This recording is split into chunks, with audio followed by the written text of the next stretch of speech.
Hi, I'm Gordon Draper, host of the Cyber Consulting Room podcast. Today we have an interview with Matt Strahan, Director of Cybersecurity Consultancy called Volkis, as he discusses what it takes to start a cybersecurity consultancy. This interview was recorded at B-Sides Canberra in September 2024. But first, we're going to have a word from our sponsor, cybermarket.com. Cyber threats are real. Are you prepared? Finding the right cybersecurity consultant can be a daunting task. Trust and quality are paramount. Introducing cybermarket.com, the solution to your cybersecurity hiring needs. We've done the hard work for you. Our consultants are pre-vetted, certified, and trusted by industry professionals. Ready to elevate your security? Visit cybermarket.com and find the perfect consultant for your needs. Your cybersecurity assured. And now our feature interview with Matt Strahan from cybersecurity consultancy Volkis. Hi, Matt. How are you doing? Yeah, all right. How are you going? I'm good, thanks. So welcome. We're currently at nearby B-Sides Canberra in September 2024. And so just basically, I'd love to hear some of your stories. One of the ones I would like to know is, what is your background and how did you get into cybersecurity? Yeah, this is a long time ago now. I'm actually a bit older than I look. I got in almost 20 years ago now. And so back then, cybersecurity was a very different beast than it is now. Now it is, directors talk about it.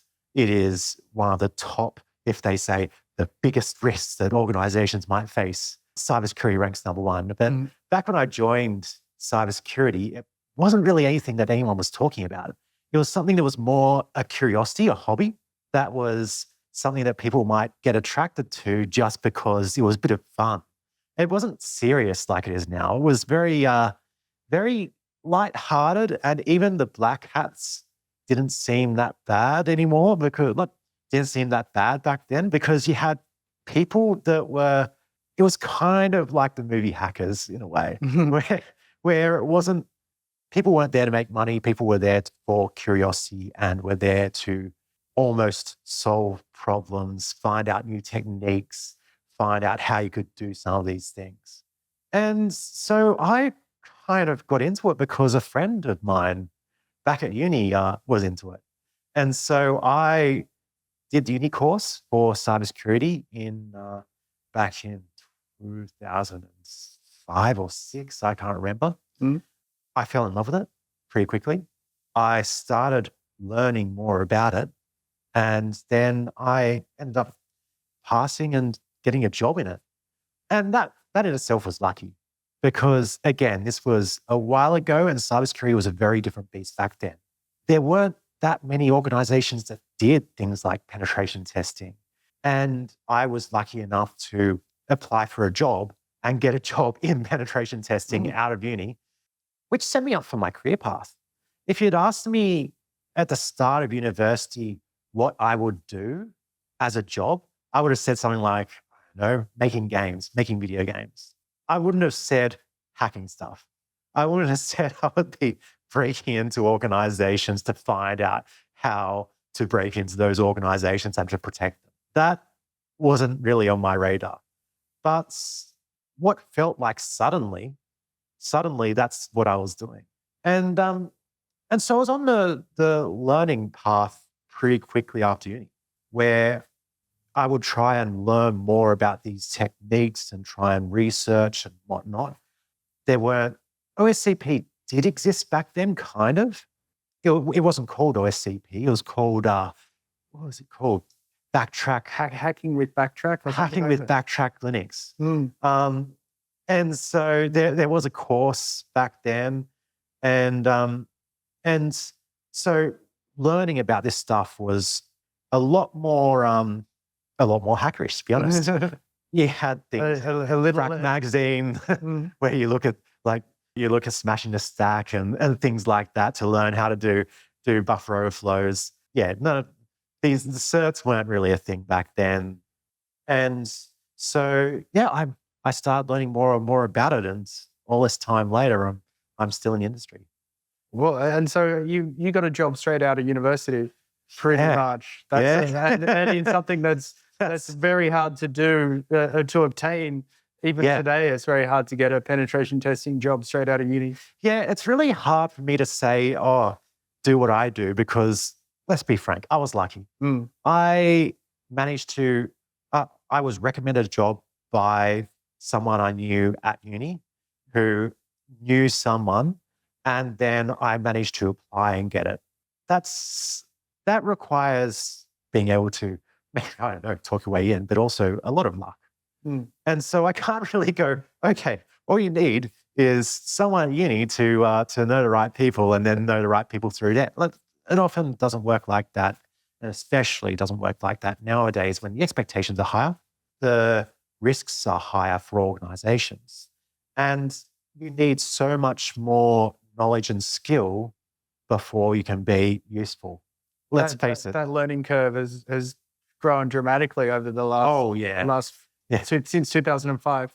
Yeah, some of the vulnerabilities I found back then were more like shooting fish in a barrel. Yeah.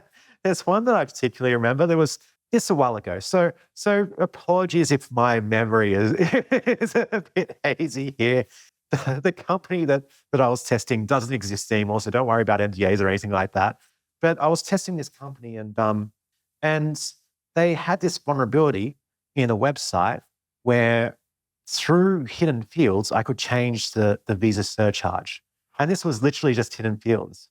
And so you go, okay, well, if I put it to 0, then the visa surcharge disappears. Okay, great. What if I put it to negative 100%? Suddenly you could get free stuff. And then the next step is, what if I change this negative 200%? Well, that got a negative number. And this system was very clever. It knew what a negative number meant. That was a refund. So I tested this. It would make a transaction to put money into the bank account that you supply it. It was bad. I was calling up the client. I was calling up the client back then. There was just this pause, and then everyone burst out laughing. Because again, things were different back then. It was a much different world, and the risks that they faced weren't as severe back then, because organizations, like the vulnerability that I just said then, was one of the rarer ones where that was a critical vulnerability for the organization. You didn't have organizations that relied on their IT systems to the point where an outage would cause them to stop functioning. That's a good point. Whereas now, I was talking with someone where they were talking about, running the business, and they had everything in a cabinet outside the meeting room we were in.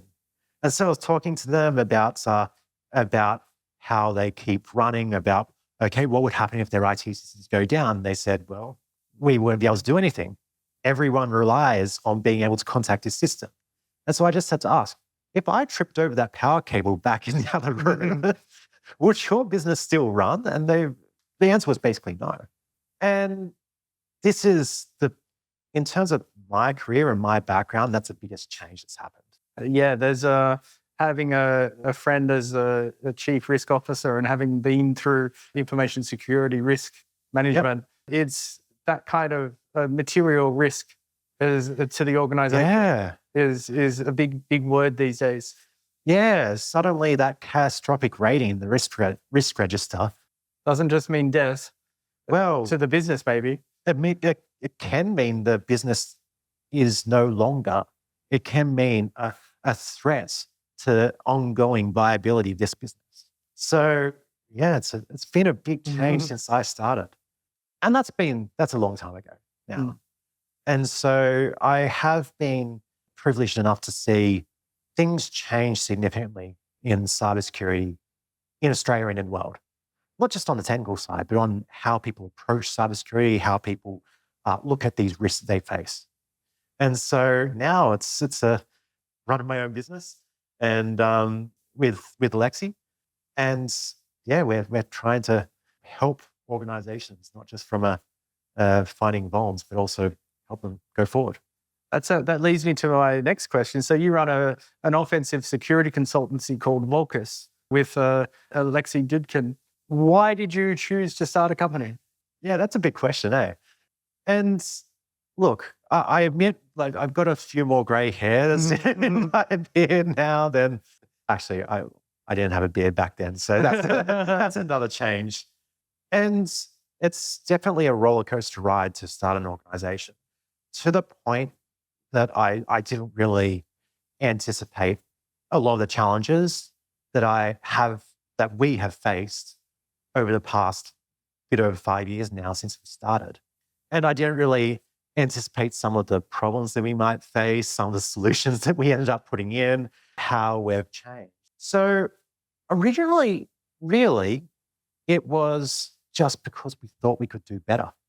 So when we started, this was 2019, and I've already talked a bit about how the industry's changed, especially in Australia. And one of the trends in 2019 and around that time was this kind of commoditization of testing.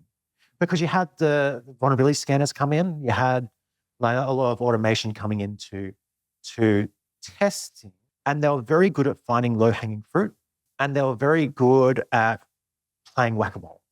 So they were very good at, so low-hanging fruit like SQL injection, cross-site scripting, they'll be great at finding those.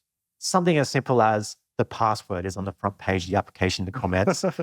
That's super simple. Or you've got a share that has credentials that might not, probably shouldn't have, or access documents. Or back then, there was this beginning a new world of a whole bunch of Active Directory attacks. They were just starting to come in, and the vulnerability scanners weren't able to pick them up. So we found that there was a lot of commoditization of penetration testing, like checkboxy stuff. Have you checked this? Have you checked this? Have you checked this? Which is getting away from the creativity of penetration testing, like of hacking. Getting away from the hacking. That's what it was. Did you lose your aqua-colored mohawk somewhere along the way? I never had one of those. It's funny because cybersecurity community, you can see in B-sides, it's amazing where that's beautiful. Where, the expression that comes in, and there's me with my kind of half well done hair and t-shirt that I haven't really. But no, I never really had a mohawk, but I always loved solving the problems, solving the puzzles. The hacking component of pen testing. Give me a good puzzle, and suddenly 10 hours would go by, and I won't have even noticed. And that was kind of, the industry was kind of getting away from that, the hacking mentality. And so the flip side of that, the playing whack-a-mole, where the checkboxy kind of stuff became very, you've got this vulnerability, fix this vulnerability, done. Whereas a lot of organizations needed help, not just from the playing whack-a-mole fixing vulnerabilities, but setting up things so that these vulnerabilities won't recur again, thinking about strategic stuff, about how to put in security controls, change their current processes and procedures. I'm not necessarily talking about GRC things. I'm not talking about the governance and strategy quite yet. I'm just talking about your basic path forward on technical security. Even simple things like, how do you segment your network to make sure that you're applying the access control policies that you think you're applying? That makes sense, yeah. And suddenly you had this kind of checkboxy thing, which wasn't getting to that. So we thought we could do better. It's as simple as that. Great. And so we decided to make a company.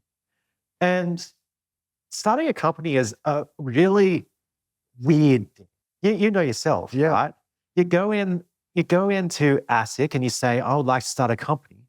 And suddenly you have an ABN after a few $100 payment, and you're just going, now it's real. Now after filling in an online form, you suddenly have a company. and it asks you challenging questions like, what's the name of your company? And you just go, look, we've made a company. We won't make a company. No name. That was a big decision. Come on, walk me through this. Come on. This is why I came across I ended up giving a presentation on at B-Side Sydney one year on how to start your own consultancy. Yep. And I went through and I said, look, you need a You need to get your legals in order. Insurance. You need your insurance, your branding, your contracts, et cetera, employment contracts, client agreements. Yeah. All these things. Like there's so many technical things, but the big I mean, what's the name of your company is a big question. It has ramifications right down the track. We started with this temporary name, SpiritSec, which was like most things start off with a joke, talking about how we'll name the company after a ghost. No. Hidden somewhere. It was part of the joke was after the spirits that we'll drink. Wow. No, but then talking with Alexei, it started off again as a joke. How about we name the company after Alexei's dog? Volk. Beautiful husky. Volk is great. I love Volk. And so it's like, it starts off with a joke, and then you just go, we could do worse than that. Eh? So Alexei came up with Volk Information Security, Volkis. Right. And so that's where the name comes from. I thought it was like wolf-like or something. IS stood for of the type. Well, you don't want to be Volk Information Security or Volk Security because every organization's a la-di-da security. And so we decided to just go with Volkis, like one name, 6 letters. And so that's suddenly, well, first you have to fill in the ASIC form. The origin story. Yeah, so suddenly we had a company, and it was just us two. So starting a company, especially with someone that you know and trust, suddenly it's real, but suddenly you've got to find customers. You go find people who wants you to work with them. We're very lucky that people already knew us personally and professionally. So people did contact us relatively quickly, that's a good thing. It's a luxurious position to be in. You don't really, it's something you kind of at the time can take for granted, where suddenly we have a company and we suddenly have not a huge number of customers, but we suddenly have customers. That's where it starting gets to stand really up real. on your own feet. Yeah, and then brand marketing. One of the first things that we did when we had a lot of conversations about what a consultancy should be, which is you start off with the abstract. I always think it's best to, when you're thinking about something like this, no matter what it is, no matter whether you're making a new program, starting a company, whenever you're starting something new, it's always best to take a couple of steps back and go, what are we trying to do? And if the answer when starting companies make money, you're not in a good shape. You're not in a good shape because no one is there to make you money. People are there so your customers are there to get value from you. It's not the other way around. It's them being there to get value from you. So we started off and we started talking about what a company like this should be. If we want to do better, what does that mean? What is better? And that's when we kind of had a lot of our ideas that still propel us through now. One of Alexei's big ideas, and we're going to admit something. We ruthlessly stole this from GitLab, which we were using as a document repository. GitLab's an all-remote company. We wanted to be an all-remote company. We didn't want to have offices. We still are. A great decision to have before COVID hits, let me tell you. That was a fortuitous decision. So we wanted to be an all-remote company. But they have their online handbook and huge transparency about how they work, their processes, their policies, their procedures. And all of that's online in their handbook. No one had been doing that in cybersecurity. No one had been cybersecurity is a very cards close to your chest kind of industry. And we decided, you know what? We're going to follow what GitLab does, and we're going to have our handbook, and we're going to put out what we do. That's a good idea. And that's still there, our handbook. It has everything we do, our policies even. It has reports, methodologies, biographical data sheets. It has stuff that we want people to look at to learn more things as well, like our own internal penetration testing engagement guides, hiring guidelines, and a lot of good information that the people outside Volkis refer to. So that was new. That was something that we thought would make us better. It wasn't really to make us better as such. It was more the kind of company we wanted to be. And so what ended up happening is that ended up being a bit of a good thing for engaging with our customers as well, because suddenly our customers knew how we worked in a really granular way. And that was very good at providing trust. Trust is so important. Oh, yes. Yeah. Trust and quality, especially in cybersecurity. Yeah. And so another idea that we had was around reporting. So how do we want to do reporting? Microsoft Word for penetration testing reports is terrible. Absolutely terrible. And that was what we were forced to use. I shouldn't say forced, but you want to align your brand in different parts of an organization. And when you work in a larger organization, their templates are around Microsoft Word. But it's not very good for doing penetration testing reports, because you need to have vulnerabilities, and those vulnerabilities then need to be collated into index tables. You want to make sure that the risk assessments are all lined up with what's there at the top in your risk matrix. And you want all that to be consistent, which is really hard to do in Microsoft Word. So we had this idea. There were a few emerging reporting tools, like Ghostwriter was just being developed then. And then I didn't like having a web interface. Once you go on site, if there's a web interface, you can't access it. So we decided, how about we just have a system where you've got a folder where you put your vulnerability write-ups and another file with an executive summary, just write it all in Markdown, and then have a program that compiles a report for you. We did that. And yes, that's very nice. So you made your own... we made our own reporting system. We've now converted to types, which is way better than Microsoft Word if you put some automation behind it, done by Finn, who works with us. Yeah, that was another kind of how we would do better. Ultimately, though, the fundamentals are what's important. Good communication, quality work, technical brilliance, if possible. I shouldn't say brilliance, because that's a... Oh, you're almost sounding like you're in management of information security. Well, it's something that's always kind of vague and unachievable, especially when imposter syndrome is basically a commodity of information security, isn't it? Everyone just goes, what if I miss something? But at least being able to support penetration testers, make sure they have the knowledge, tools, training, and support the rest of the team. If they need a specialization, then they can call upon the rest of the team. Make sure that that's solid and get those fundamentals right. So, yeah, we started a company, and it's still going now. Yeah, you said it was 5 years, if I recall? Just over. Wow. It was 5 years a few weeks ago.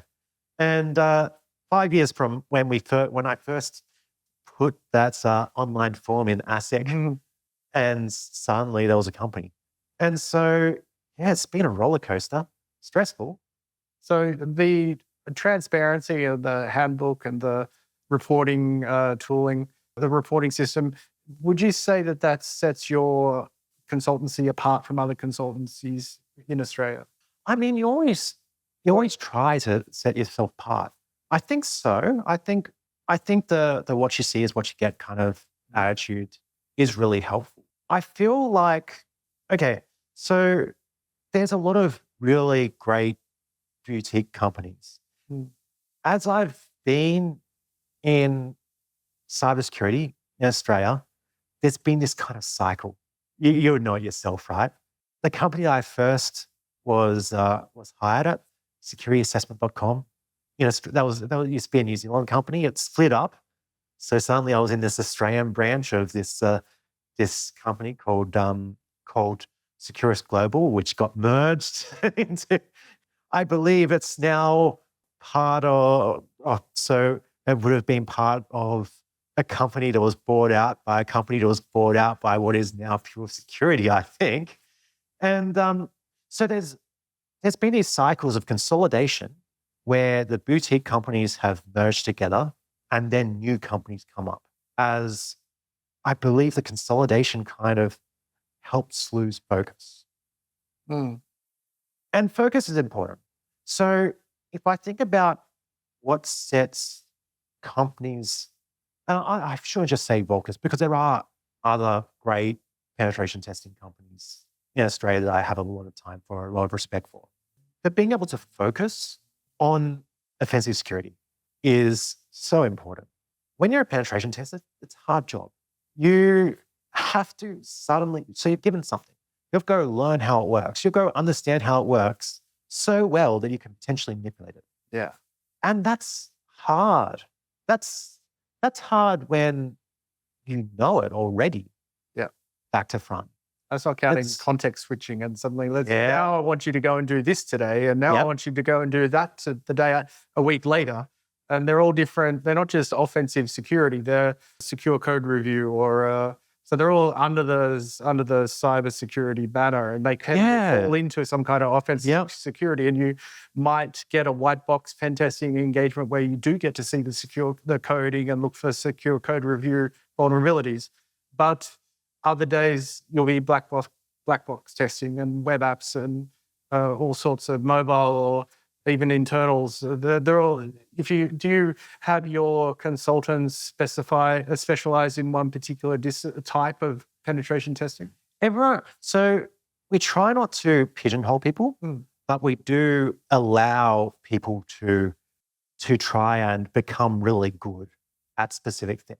Pigeonholing people ends up making it's the other extreme where if you focus too much on specializations, then suddenly people are doing exactly the same thing over and over again, which some people excel at. Don't get me wrong. I don't want to go forward and judge and cast judgment on that way of working immediately. But there's a lot of people who can't get very bored and can't adapt. No, that's the wrong word either. Too. They get very bored and it becomes very stale very quickly. And so, we try not to pigeonhole people. We try and make sure that people do get a wide breadth of experience, but at the same time, we still try and make sure that people are able to focus on things at the same time. And what that requires is a lot of communication. You need to make sure that you talk with people and understand what they want to do. And for Volkis, for the company, we are a collection of people, ultimately. Ultimately, when a client comes to us, they're after the skills of that collection of people. There are the processes and the tools and technologies and support and branding and marketing and whatnot behind that. Don't get me wrong. Like there's still a lot that's Volkisized kind of thing. But ultimately, a lot of the quality comes from the people. And I think there's a few skills there in terms of running a company, in terms of how Alexei and I go forward with making sure that Volkis gives good work. Firstly, there's making sure that if there's a penetration tester on with the client, that penetration tester isn't alone. And I'm not saying have someone there physically with them. I'm not saying that, they need to be just shattered at all times, but they need to be able to rely on the support of a wider team. Otherwise, it's too hard. If there's a technology that they don't know yet or they don't understand, and keep in mind, especially for internal penetration testing, especially for red team engagements, you have a lot of activities. Like you wouldn't have one person ever solely on a red team engagement. To me, it's logical, but I've always learned from a red team engagement that you should have multiple people in multiple disciplines, multiple roles within that team. Exercising. So you need to make sure that they're not just there by themselves, but effectively the client isn't just getting a person, they're getting the person with the support of the team. Support is really important. So communication with the tester to see the breadth of knowledge, to make sure they have the breadth of knowledge, but also able to focus on what they want to focus on. But also, the support of the team is really important that way. I feel like, so it's talking about stuff that sets apart the best consultancies, I feel like a lot of it comes down to focus, where if an organization is the jack of all trades and they don't have that focus on offensive security, then being able to build that team and the support of that team such that it helps the tester in their day-to-day role, such that the tester has that support, the jack of all trades company won't be able to achieve that. And I think there are really good bubbles in larger organizations that provide that support, but they are bubbles in that organization. So what would be you've got penetration testing functionality witin your consultancy, and you're dealing with, you're providing support to the pen tester and making sure that they're not left alone. And so it's the Volkis team is there for them. Can you describe typical phases involved in offering offensive security services to clients? So a typical, no, there is no such thing as a typical, but an example of a end-to-end engagement that a client might experience. Yeah, okay. Or from the management perspective. Yeah. I was saying when you start something new, you got to take a couple of steps back. And I feel like it's not just from a company point of view. Let's take a couple of steps back from a project point of view. So let's think, why does that organization want a penetration test in the first place? Yeah, that's a very good impetus. So that can then guide us on how that penetration test should go forward. For penetration testing, the company isn't there necessarily to fix vulnerabilities. Fixing vulnerabilities isn't why that organization, isn't the purpose of that organization. You're not going to have, apart from industry consultancies like us, that is the purpose of our organization. But for any organization, let's say they're a school, they're there to educate kids. Let's say they're a retail organization, they're there for the logistics and arranging the goods to be in that retail organization, which can then be on-sold to a customer. If they're a law firm, they're there to solve legal problems of their clients. None of that involves fixing vulnerabilities directly. So why are we there? It's something that you just take a step back and go, what is the purpose of this penetration test for that organization? And usually it's to make sure that they can do those things safely. They can manage the risks, the cybersecurity risks, and make sure that, for instance, when I was talking about the guy about the organization that had everything in this cabinet outside of a meeting room that could go down at any time, that doesn't happen. That they can still operate as a business in an ongoing way and be able to almost take their IT infrastructure for granted in a way to make sure business continuity, to make sure they can continue to run their business. And so as a tester, when you're coming in to go, okay, how do I go forward? You'll go first, understand what that means for that organization. So this website, for instance, let's say you're testing a website. How does that website fit into your organization? Do they care about it? Firstly, there's a lot of marketing websites. If it goes down, it doesn't really matter. There's a lot of organizations that their website is their organization. There's complex websites, there's simple websites. There's websites that can have a deep operational impact. So denial of service on this website is key. There's websites that can even be used in healthcare, for instance, for the ongoing provision of medical services, in which case denial of service in this website could lead to someone not getting the medicine they need. So the first phase is understanding that. When we talk about scoping, it's not just how many days. It's also you go think about the context of what you're testing and think about the approach that we need to take to achieve the objective of being able to help them run their organization without being impacted by these cybersecurity exploits and risks. And so, the first challenge there, if I'm going to talk about phases of offensive security, is linking that and making sure that that is propelled throughout the project. I was going to say, one of my next question associated with that phase would be, do you include your end tester that is going to be doing the work as much as possible? If possible, yeah. But the reality of the business is that sometimes that's not feasible. Firstly, you don't know sometimes who the end tester will be. If this project hasn't been scheduled yet, if it hasn't been agreed to by a client, then you don't know who the tester might be. And so you need to firstly take good notes, obviously. Sometimes you need to ask the client to say what they said again. And that's okay. The client's usually fine with that. In the kickoff meeting, make sure that you provide that context. And we also have additional processes led by our project coordinator to say, to kind of connect people up if there could be that disconnect. And so, yeah, once everything is, the scope is defined, everything's agreed upon, and we've got that confidence that this scope will achieve those objectives, then we start to go on to the execution of that. So yeah, the connecting up those two pieces is a challenge for every organization.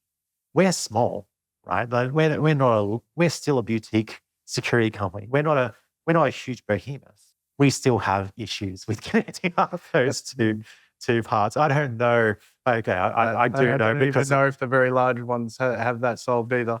Well, the last organization I worked at before starting Volkis was a larger organization, not massive, but even that has issues there as well. And so yeah, then comes the execution of the penetration test, arranging resources, arranging time, arranging the tester, making sure the tester has the information support they need, making sure they're skilled, of course. We've already mentioned the specializations and people being better at doing different things.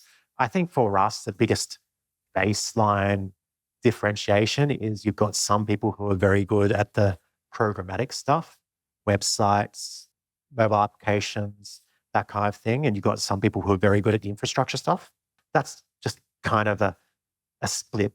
Yeah, it's a flavor of what people like, and as they've learned to go deeper. Yeah. Web applications, you kind of need to understand the programming of it. And there's a lot of hackers that never really, they didn't come out of programming. They came out of networking. They came out of operating systems. Yeah. The sysadmin side. And that's perfectly fine. But that just means that you've got this kind of baseline inherent specialization in that potentially. But yeah, making sure the tester is skilled and then going forward with it. So the tester is not just there for the client to hack. When I was talking about achieving those objectives for the organization, sometimes those objectives aren't necessarily achieved by finding vulnerabilities. Sometimes it could be something as simple as a conversation about security model of this system that we're testing, or a conversation about how things are set up or how things are maintained. So WordPress websites, for instance, if you want to run WordPress, you go make sure that you can maintain the security of the administration interface with all plugins and whatnot, and maintenance. So securing WordPress isn't hard. Making sure it remains secure is very hard. So that conversation is often even more valuable than the vulnerabilities that we find. So the tester doesn't necessarily need to just hack away and find stuff, but they need to make sure that they don't just give the technical details of the vulnerabilities, but also all the other things that could help the organization long-term secure their systems. So yeah, finally, reporting. One of the considerations that I always try and push into, especially newer testers, the report shouldn't be a surprise. Nothing in the report should be already known by the customer. If the customer is reading the report and going, I didn't know that, well, you need to be better in your communication with the customer. So the report, in a way, is a formality, but it's a very important formality. It is what is visible to the rest of the organization and not your direct contact. The executive summary nowadays often goes to the board. So you need to make sure that you have an executive summary that is written that can be understood by people who aren't necessarily, they might have a surface level awareness of cybersecurity issues, but maybe not aware of the technical jargon that you might employ. So if you're going in and starting to talk about SQL injection as if the reader of the executive summary already knows all the implications of what that means. Or if you're going to start talking about IDOR without explaining, like even where's an indirect object reference? And if you're going to start using that as if someone should know what an indirect, I've got to make an admission here. So I came up into penetration testing prior to a lot of these terms and that kind of thing. It took me years to realize what people was talking about when they were talking about what IDORs were. And someone was going, it's an IDOR, and I was going, what the hell is that? And then they said an indirect object reference. And I was like, that doesn't help me. And I knew you just add one to the ID. Yeah, yeah, I know, right? But if you're saying things like IDOR in executive summary, you're already in bad shape. And so you go try and make sure that all of the necessary information is in there, because that's what's used to spread around the organization and make sure that the rest of the organization is brought along for the ride. You can't individually go, well, I mean, if you like, you might be able to get in front of the board, but generally you can't go and say to each of the board member, hey, this is what I found. Let's look at all. Yeah, watch me show you. Yeah. And so you go make sure that report is still useful. Your direct contact shouldn't have any surprise, but anyone who gets that report after them should be able to read it and know. The final one, of course, is so penetration testing in particular, red teams as well, are very once-off things quite often. So we are getting more into the kind of concept of continuous penetration testing, where it's an ongoing thing. Kind of bug bounties was always the continuous mechanism that a lot of organizations were using to make sure that any of those vulnerabilities that came up between penetration tests were kind of caught. Bug bounties became this kind of surface level look that didn't go deeply enough. So we're getting to the point, we're getting to more of an ongoing operational kind of viewpoint on penetration testing for some companies, but still for most organizations, penetration testing is a once-off, wait until next year kind of thing. So you've got to consider that after the penetration tests, the client often needs additional support as time goes on. And that's the kind of hidden last phase. We might talk about a debrief and whatnot, but the hidden last phase is going from the end of the test until the next year. How a dimension associated with relationship management? Somewhat. So we've last year we had Hortense, our relationship manager, started, who's been incredible, trying to cover that up. And it's kind of funny that she is as much of a delivery person as a relationship management person as well, because we've got arranged regular catch-ups. That can be hard to just do. Yeah, it is a relationship management. It's also just support.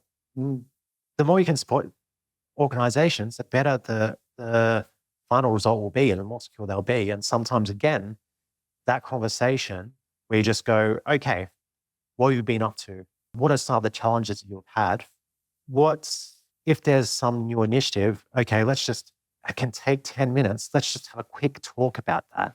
And sometimes just a simple conversation can lead to better decisions being made that will have reverberations down the track.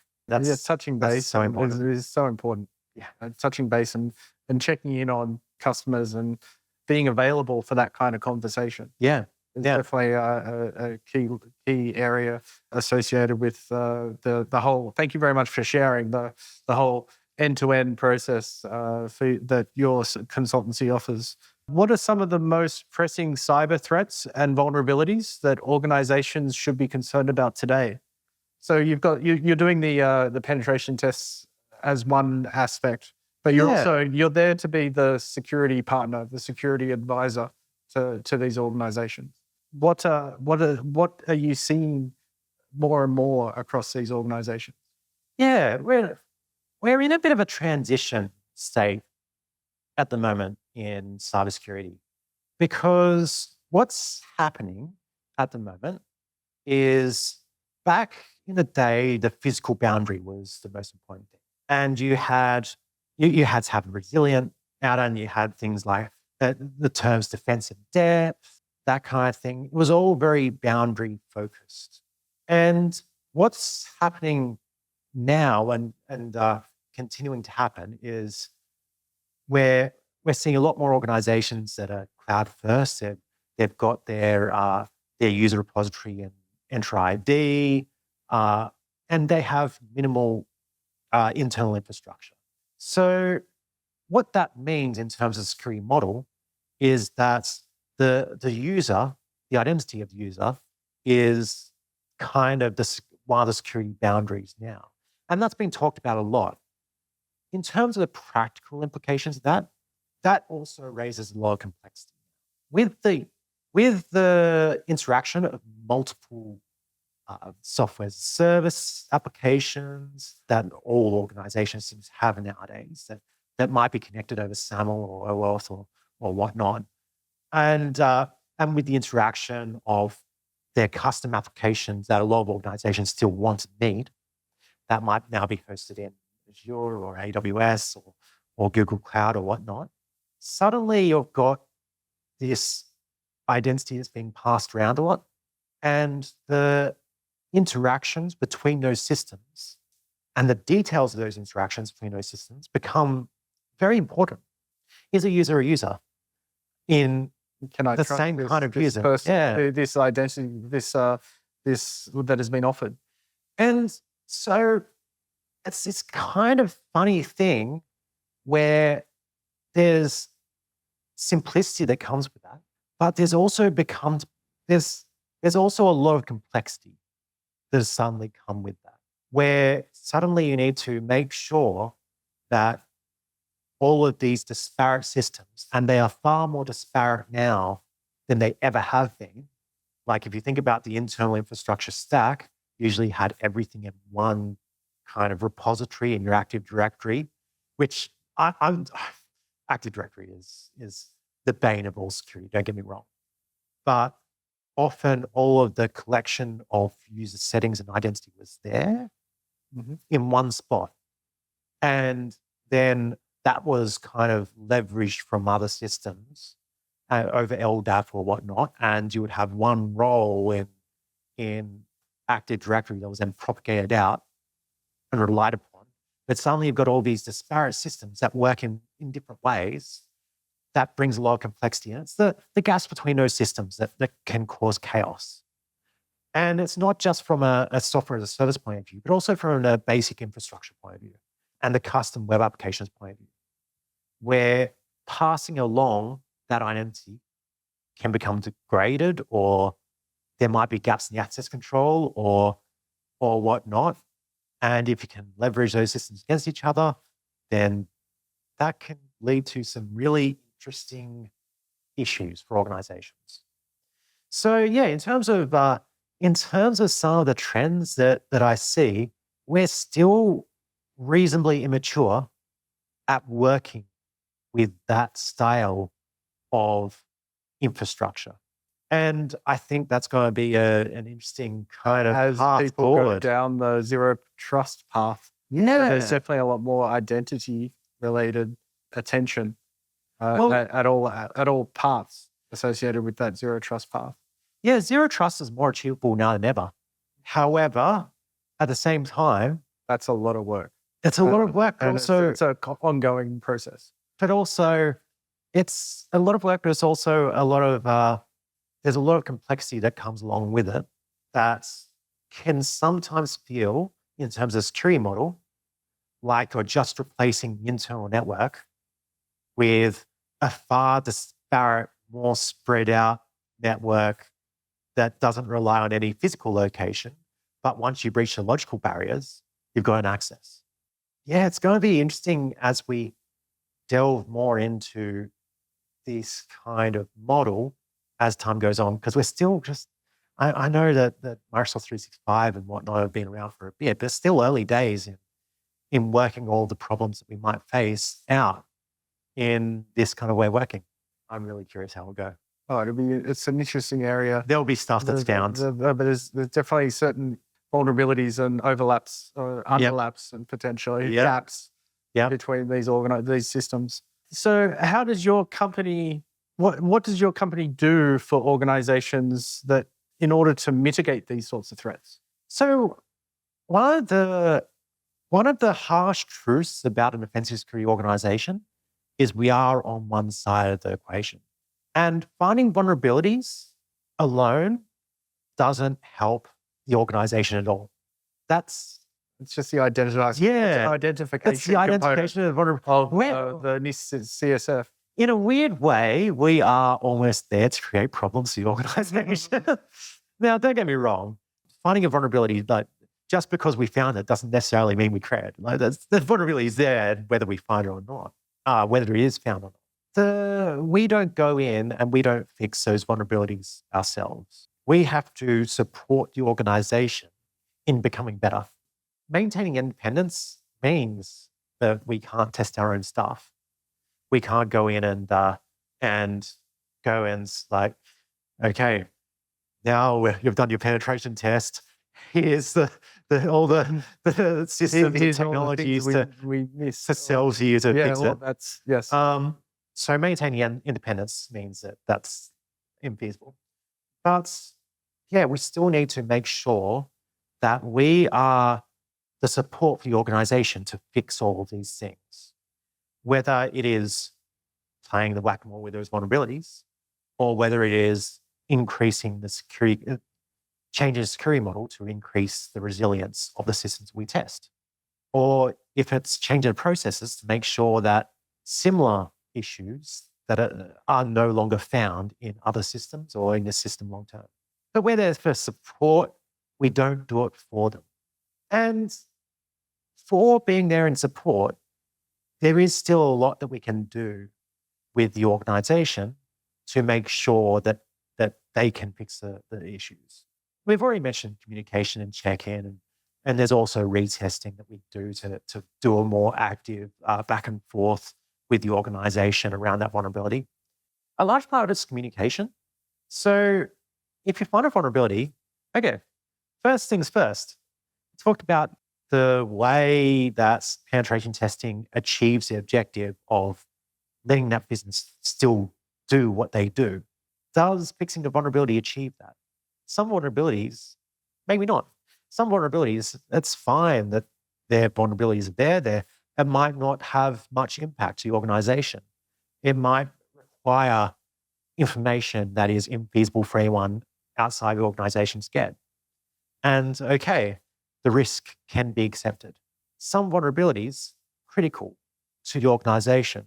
If you say it leads to the DA, then what does that mean to that organization? Do you need to make sure that organization knows what it means to them? Does it mean that they can't do business anymore? Does it mean that the information of their customers is at risk? And suddenly they may be in the news and headlines and have legal issues because of the disclosure and the violation of the Privacy Act. Does it mean that they're violating contractual requirements with other organizations, or violating the contractual requirements or regulatory requirements of their government-based contracts? So providing that impetus to fix the vulnerability can allow us to support them that way in terms of unlocking the budget required and the resources required to tackle these cybersecurity risks. So yeah, we're not there we can't, and no company can, no company's silver bullet, we can't solve all of their problems. But we can make sure that they are armed with the information they need to solve them. And we can even make sure that they are armed with the information they need to prioritize what to solve and if to solve. Yeah, there's a lot of support that you can provide organizations. So it's you're providing this support in order that they can do the mitigations of these threats. Yeah, but it's kind of it's sometimes a bit frustrating, isn't it? Yeah, without completely. saying, "Oh no, we're kids gloves or kids gloves." You're actually going to do what you can to help. Yeah. It's just that they're not necessarily going to say, "And you must specifically use this vendor's product." Oh no, that's a breach of our ethical guidelines. Our ethical guidelines in our handbook, actually. Yeah, so it can be kind of frustrating, though. We can't go in and solve the problems for them, and sometimes for organizations that don't take this stuff seriously, you go in and find the same thing over and over again. That is so debilitating for a tester. To come in the 1 year later and see that they've done nothing. Yep. In some cases. Yeah. Or it appears that they've done nothing. Yep. That's frustrating. Yeah. I mean, but then again, go have that ongoing support to make sure. Yeah. Maybe it just wasn't in the budget that year. Yeah, maybe. I'm sure if they talk to their clients and customers, the customers might have a different opinion on what's prioritized. So what kind of trends are you seeing within offensive security? And given that there's an AI component to current trends, what would you say how are you using AI in the approaches in offensive security currently? AI is a kind of interesting topic at the moment. It's funny, I was doing every quarter we have Intel presentation days, and I was doing my presentation year before last on using GitHub Copilot for making offensive security tools. This is a really funny one because I had my presentation up, and the idea was very quickly. This is the idea where you want to make sure that especially your malware and probes are resilient to detection from antivirus, that kind of thing, EDR. And so what you do is instead of writing malware, you write the prompts to generate that malware and use randomness in the prompts to lead to randomness in the final malware. So I did all of this work on GitHub Copilot. Next week, ChatGPT was released and invalidated. And I was just going, oh, this is so much better. Yeah. It's an approach that has merit. We're not there yet. And AI is, in terms of offensive security, AI is interesting. It is not yet something that will take over offensive security quite yet. But there are specific use cases which are so intriguing. Malware development is one of them, where probe I was just talking about. So there are AI-driven approaches for finding bugs in code as well that are showing some merit. It's one of the advantages of offensive security in terms of LLMs is LLMs are very good if you can verify the answer. And offensive security, you often can't. You can often make sure that exploit works. And so, there's in exploit development, LLMs are starting to be used a bit more. In penetration testing, not so much yet. You can use it very well for sorting out data to find information that could be useful. That said, you've got to be careful. You've got to use local LLMs. You can't just putting client data into ChatGPT. Llama is a great tool for that. It can be used for that way.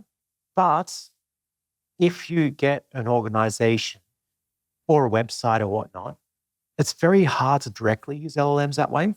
But it's still just an emerging kind of consideration there.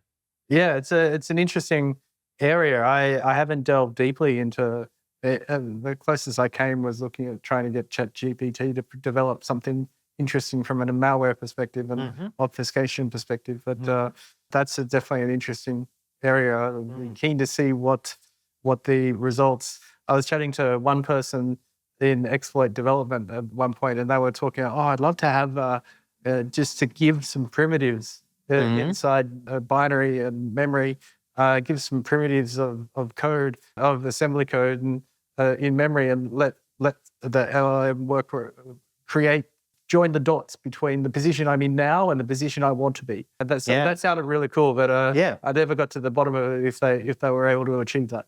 Yeah, it's still like a lot of things. Everything's changing. That's the life of penetration tester. That's the life of offensive security. But everything's changing. Everyone has to get used to change. So while you've got the offensive security components of the consultancy, from the running a consultancy, what sort of skills and certifications would you recommend? If you were to go go and run, you start your own consultancy again.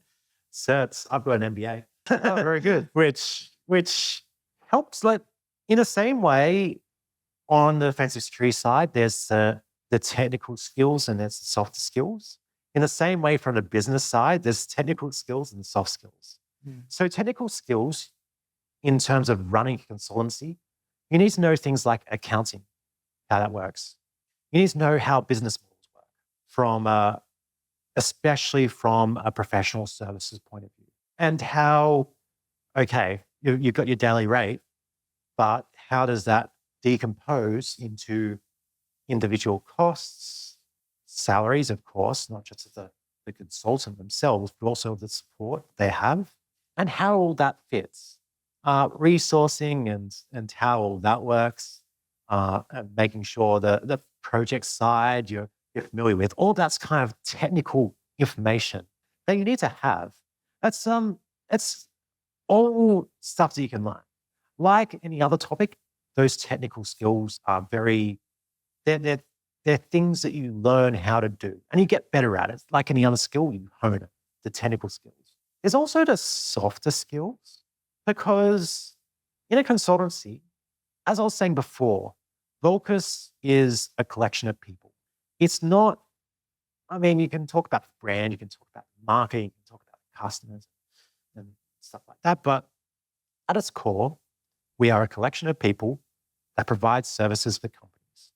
And then managing a company becomes a people management task as much as the technical kind of aspects of it. A lot of people focus too much on the technical aspects of it and forget about the people. Or vice versa. A lot of people focus on the people and forget about the technical aspects of it. Focusing on the people, you need a lot of empathy. And you need to have the drive to want to help the people succeed in what they do and become better. And I'm not just talking about, so for juniors, where you've got someone who's just coming into the industry, it seems obvious. Okay, they've got to learn all this stuff. They've got to try and become better at penetration testing or hacking or learn all these technical skills, sit on these courses, get their OSCP or whatever. That's very obvious, but what's less obvious is that people who have been doing it for 10 years still need that level of support and still need that level of understanding and empathy. The empathy side for the people management comes into the work-life balance as well. Sometimes people have bad days. Sometimes people struggle with things that are unrelated to work. Sometimes people struggle with things that are related to work. And you, as in running a consultancy or in being in management, have this opportunity to help them with all of those things. And by doing so, even though it's very indirect, by doing so, you will get better outcomes for your customers. That's joining the dots there. Well, I remember one throwaway line, but it makes a lot of sense to me. Happy, high-performing teams. Yeah. And if everyone's happy, they're most likely going to succeed at the work they're doing as well. Yeah. And so empathy is really important. And sometimes it's as simple as providing flexibility for someone to make the rest of their lives easier. So people with kids, for instance, picking up their kids after work or during work, that's often fine. That flexibility is valuable. Sometimes it's about making sure that you keep an eye on workload and on how they're feeling, on burnout. They also can interact with the technical side of it, right? Like if you think about keeping an eye on workload, let's go back to the technical metric utilization. Is a high or low utilization, so when you get let's say you get a low utilization, how then do you approach the tester for that? Well, often a tester's low utilization isn't the result of the tester doing anything. It's a result of sales or a result of projects, timeframes and scheduling and things like that. So hammering a tester on low utilization doesn't help. High utilization, on the other hand, that could be a problem. It might not be, but it could be a problem.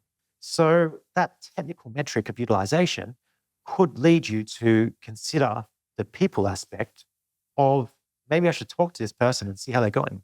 See if they need a break. See if they want to do some research.